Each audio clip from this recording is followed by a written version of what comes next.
2011, I was the CEO of a youth organization, and we started receiving text messages like this: I'm scared to go to school because I'm going to get bullied, or my best friend is addicted to crystal meth. This is not what my organization dealt with, but because we communicated with about 5 million young people by text, they started connecting with us on a personal level. And we were triaging these messages, just saying, hey, maybe you should talk to your school principal, or talk to your mom, or here's a hotline. And then we got a message from a girl that literally said, he won't stop raping me. It's my dad. He told me not to tell anyone. And then the letters, are you there? And we thought, wow, I can't believe this is happening to someone, and that they're so desperate to turn to us.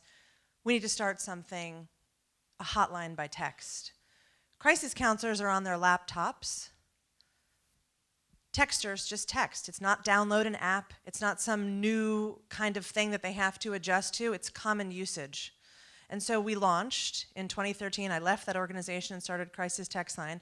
And we launched, here's the crisis counselor on the right, on the laptop, and the texter is just texting. And in just over 3 years, we've processed 35 million messages. They're primarily about suicide and depression, substance abuse, anxiety, self-harm and cutting, and it turns out you don't need a cape to save lives. 99% of the people who text in, we can what's called de-escalate. Just by text, we can convince them to put the gun in a drawer. We can convince them to go seek help, or to look at a breathing GIF to calm down. And they're everyday people who we've trained to be crisis counselors to do this.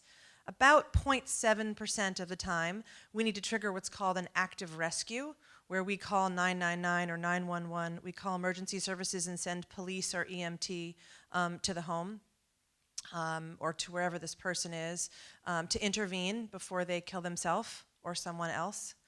I will tell you that last year we kind of saved Christmas in America, because on Christmas Eve a man texted in saying that he wanted to shoot up women, and he only felt pleasure when he inflicted pain.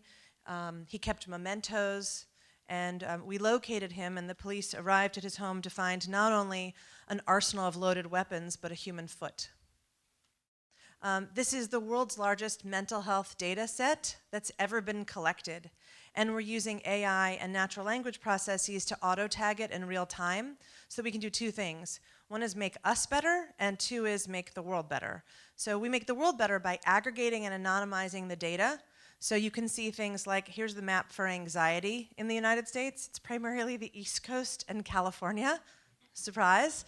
I can also tell you that the worst time of day for substance abuse, anyone want to take a guess? By far, the slide is coming, by far, the worst time of day for substance abuse is very early in the morning. These insights are really helpful for hospitals, police departments, families, schools. We use the data to make us better. I'll give you one quick anecdote. We stack rank based on severity. When we first built this, we knew that people texting in who said the words suicide, die, overdose, we should take them first, right? They shouldn't wait. So we put them in the queue first. And that was pretty good. And then we layered on a machine learning algorithm when we had about 20 million messages, and discovered that actually there are thousands of words and word combinations that are actually higher risk than the word suicide. There is one family of words that is 16 times more likely for us to trigger an active rescue than the word suicide. Do you want to take a guess what that word is? What's the most common drug in your house? Aspirin, paracetamol, ibuprofen, Advil, Tylenol. If that word comes in, it's 16 times more likely that we're going to need to call the police than if the word suicide comes in. This is science and data applied to mental health for the first time ever. We've built the stack in the United States, and we want to give it to you. So my question is, how should we do that? Who should we give it to? What countries should we go to? We're going to launch in Canada, the UK, and Australia in the fall. Who wants it next, and how do we do that?